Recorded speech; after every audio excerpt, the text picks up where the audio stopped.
Brian and Kenzie in the morning. And Chicago's alternative all day. Q101. It's Brian and Kenzie on Q101, and we're asking you the question, did somebody's music taste that you went out with ever affect the relationship? In fact, possibly break you up? Did you hate what your partner liked and vice versa, that they hate what you liked? So this came from a crew member. It was a post that we found, a 26-year-old female who says, anonymous, I have spent the last month really diving into Pearl Jam's music. So someone that's young but wasn't totally into Pearl Jam. Unknown to me during this exploration was the fact that my boyfriend, who's 30, hates their music. I at first laughed it off when he told me, and I would tease him by singing their songs just to get a reaction out of him. Don't call me your daughter. So she would do that, annoy him. And after seeing it actually bothered him, I respected his taste and stopped doing that. And now only listen to them with my headphones on or when I'm home alone. That's a pretty big thing to do, a pretty big thing to give up. I don't understand why she has to do that just because he doesn't want to listen to him. Why can't she just, she can't be downstairs and listen? Well, she said she saw how it annoyed him that much. So last night, she said, was one of those nights I was home alone, enjoying a bottle of wine, blasting verses, and then I got a notification on my Spotify asking me to join my boyfriend's speaker. I immediately thought about how funny it would be to troll him and randomly play Even Flow through his speaker. But I ultimately decided against it for fear of making him mad or embarrassing him at work.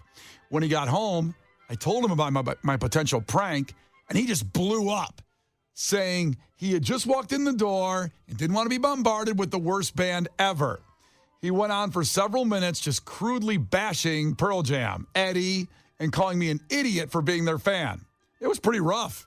I went upstairs crying, and about an hour later, he came upstairs to, quote, apologize. Instead of apologizing for his outburst, he apologized for hating the band and doubled down on calling me names for liking them. I went to sleep on the couch. It's now the next morning, and I know what to think about the whole. I don't know what to think about in the whole ordeal. Well, I wouldn't say music broke them up. I think he just sounds abusive. She should probably not be with him as a whole because it sounds like they're not really married with kids or anything. So no, they're just dating. Things are going to get harder than liking bands. So if I were you... If Pearl Jam was enough to set him off like that, yeah, it's probably a red flag. That's psychotic. By the way, Pearl Jam's awesome, by the way. So that might be a time to move on from that guy. That's just not good. That's just funny to be like, oh, you always played it on my speaker. You'd have to hit her with a frying pan. Good Lord. 765 texted and said, I broke up with a girlfriend in college because she thought Nickelback was better than Blink-182. Wow. Huh. Well, listen, I'm not going to pile on Nickelback, but Blink is better than Nickelback. Yeah, but Nickelback is still good. I mean, that's not fair. Yeah. Well, no, because she listen, just like one more? I mean, of course, this is a girl in college, broke up with her, and maybe he just figured, you know what? I'm not going to go further here because this is the tip of the iceberg. If liking Nickelback is certainly not as good as Blink-182. I read that and it sounds like you wanted to sleep with your friend. That's what it sounds like. My friend probably loved. She loved Blink-182. But check in 312-591-8300 with when music actually affected a relationship. And by the way, Joe's checking in to defend Pearl Jam here. Joe, ahoy! What's up, man? That guy would have been right out on the street. My wife, Pearl Jam, came with us, in the vows, and we've seen him 20 times. And you want to go down that route? He would have been on the street. Wait, so you had Pearl Jam in your vows at your wedding? No, we didn't have him in the vows, but he's saying it's a part of him. It comes with the package. It's a package deal. Some people come with kids. He comes with Pearl Jam. Yeah, I mean, listen, with my wife, Megan likes a lot of things I don't necessarily love, but she goes to shows all the time with me, and I go to shows for her if she likes somebody, because I love seeing live music. I'll go see anybody at least once to check them out, and, we definitely like a lot of the same music, though, too. So it's there's a big crossover, but I'll go out with her to go see something. I know I'm not going to like this, but... for example, a couple weeks ago, she wanted to go see Sarah McLachlan. Oh, really? A lot of people wanted to go see Sarah McLachlan. And I said, Well, listen, I don't love her, and I'll also think of dogs when she starts singing that are very sad dogs. Your whole thing, you're just going to see a montage of abused animals? Yeah. I said, I'll go. But I said, I'll go. If you want to go, let's go. And then she goes, no, I just don't think. And I go, no, don't go because of what I said. Let's all go. Let's go. I'll get tickets and we'll go. And you called her an idiot because you liked her. I did not do that. I would never call her that. But I was just like, I just think I'll be sad at the show because the music is quite absolutely. emotive. All of it's sad. It's like seeing Celine Dion. You're going to cry. Yeah. But Can't help the Titanic, baby. Now, I don't know. We didn't go. So I hope I didn't deter her from going. I said, I'll go and sit there and think about sad dogs in the arms of an angel. Yeah. It's a sad one. That. You like that? I nailed it. Do it again. In the arms of an angel. Wow. It's like Sarah's in the room with us. That's why Megan didn't go. She just heard you. That's right. The Brian and Kenzie Show. On Q101. It's Brian and Kenzie on Q101, and we're talking about music and your significant other's music specifically. Has it affected your relationship? Has it made you break up if you don't like it? And vice versa, if they hate your music. Ryan checked in from the South Side, said, anything my wife likes that I don't, I just sing it loud and change the lyrics like Weird Al, and it usually involves wieners. For example, Lady Gaga Poker Face becomes Wiener Face. I think you could have kept with the poker face theme and switched to the other. You know what I mean? You know, a lot of geniuses are not appreciated in their time. I think history's going to look back very, very kindly on that man. And by the way, Ryan is first-time texter. Welcome to the party, man. Holy cow. That's awesome. Oh, good for Ryan. That's amazing. Coming up, we're going to tell you how to be involved with Brian and Kenzie and Q101 going to see the Bears game in London.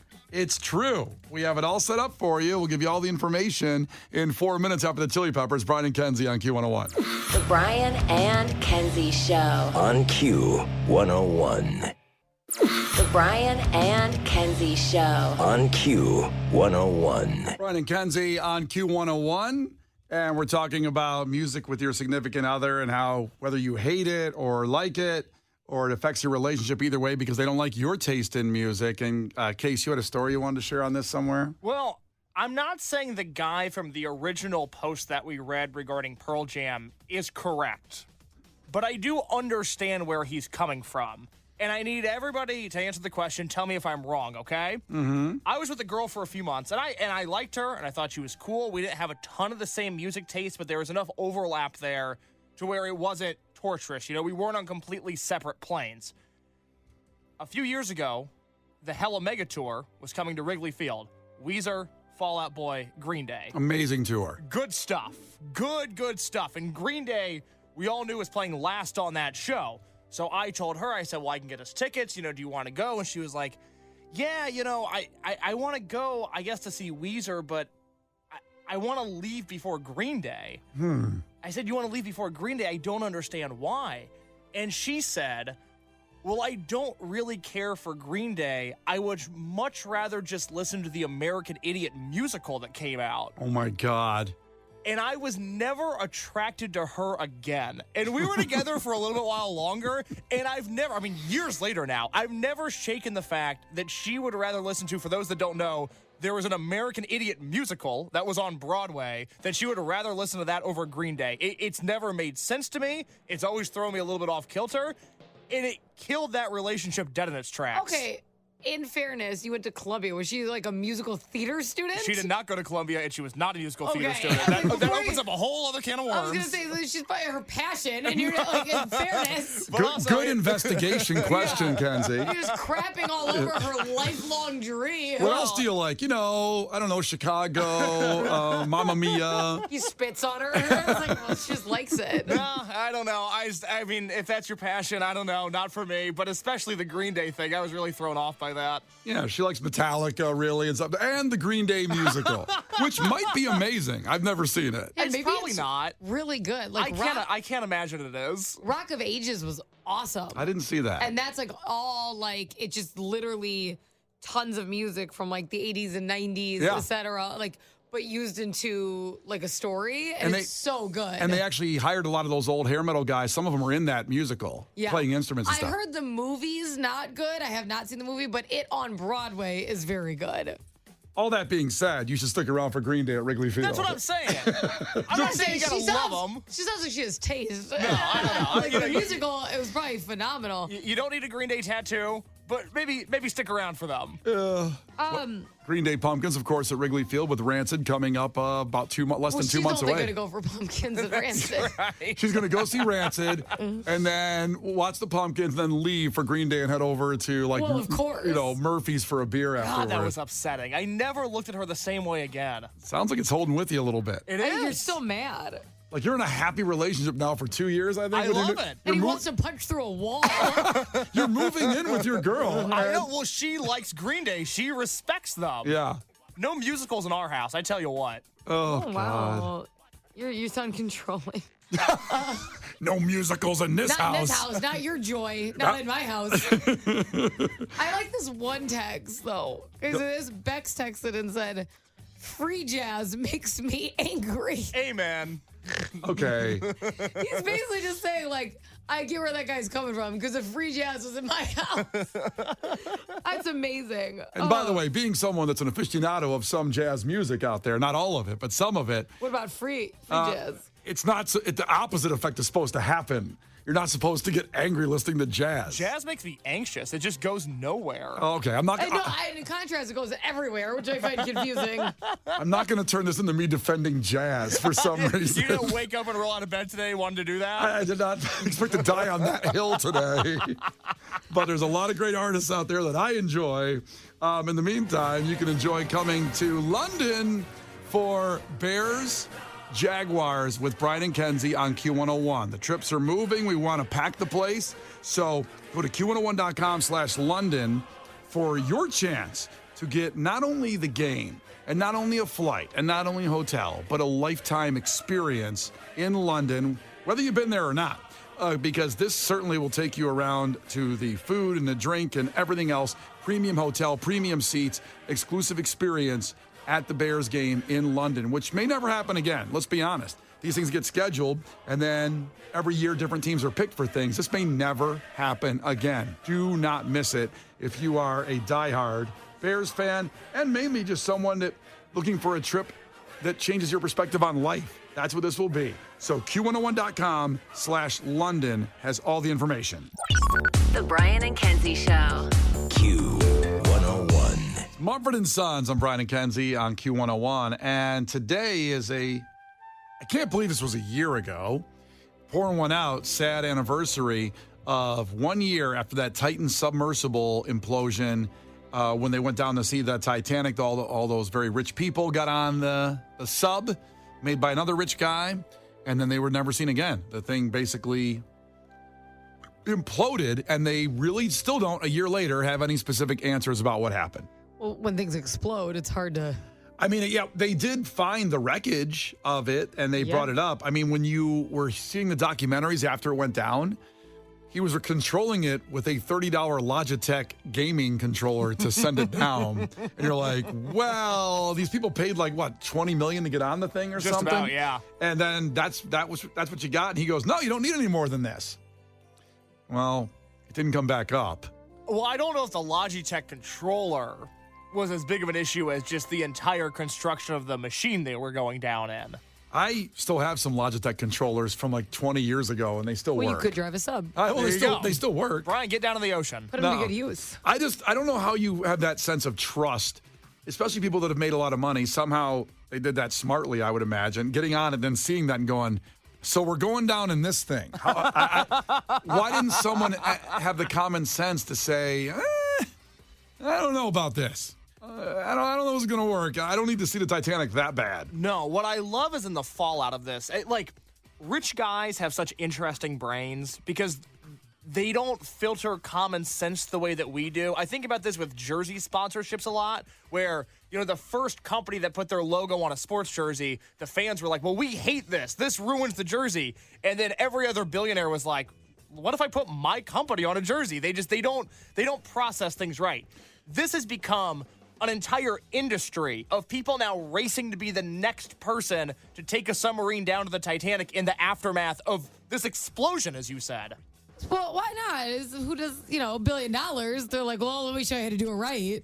I guess. That guy was a moron. But I can do it. I'm a smart billionaire. Well, the thing is, too, with people that become billionaires is they did something by being bold or brave, usually, and when no one else, everybody told them they were crazy, and then they did it, and they made $1 billion. So I'm going to this sub I made in my garage. I'm going down there, and they go, well, he must be right. And you're right, Case. There's a lot of people now that are trying to redo it now again. And even though James Cameron, who I consider the expert on the Titanic, he even said, like, these people, it was unfair what he did because it cast a bad, like, look over everybody that's a pioneer and an adventure seeker because he did it right. He spent his billions on making sure that sub was actually real when he went down there.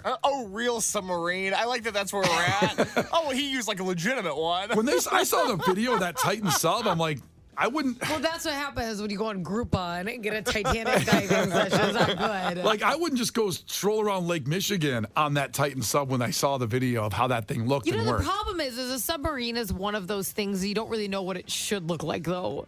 Kenzie, that's an excellent point. You get there and you're like, oh, wow, I guess this is what a sub looks like. You don't realize, that's not a common thing where you're like, well, this is a bad sub compared to the other ones. No recliners in here? I can't believe they battle with these. This is unbelievable. That's what I would have thought. They don't. I mean, that little thing, too, when they sat in there was just very, like, makeshift, like, metal seats and all that. And we're going down, that deep to go 2.5 mile descent down the sea, the Titanic. And But that's like, what if they're like, well, you can't have cushions on a submarine the way the water? I'd be like, oh my God, I had no idea. Like, this is an area that I can't dispute. I understand why you're like, I guess this is just the way it is. I just pictured when you said that, guys walking down with those like horse collar pillows, getting on the airplane. Mm-hmm. They got on the sub with those. They're gonna take a nap on the way. No, you can't. You cannot bring that on here. You cannot bring that. The way the cushions react and it chokes you. I get it. I understand where they're coming from. I get it. I guarantee one of those billionaires was in his pajama pants. Oh my God, yeah. He had a Sports Illustrated fantasy football preview magazine. I bet but billionaire pajama pants are different. They probably have like a little Bentley symbol in the corner. They can't look like the car they bought. They stopped at the Hudson gift shop and bought some snacks. Oh man, those combos are really expensive. What's happened to our economy? Back in my day, pizza combos were like $3. Oh, those poor guys. Those poor people. These sad billionaires. What would we do without them? Okay, they still died, Case. I agree. Maybe they should have been in the sub in the first place. Yeah. Well, how would you know? I'm telling you. This looks like a safe sub. I don't think they're, to your point. I could understand the red flags if the owner of the sub was like, no, I don't feel like going. But he went.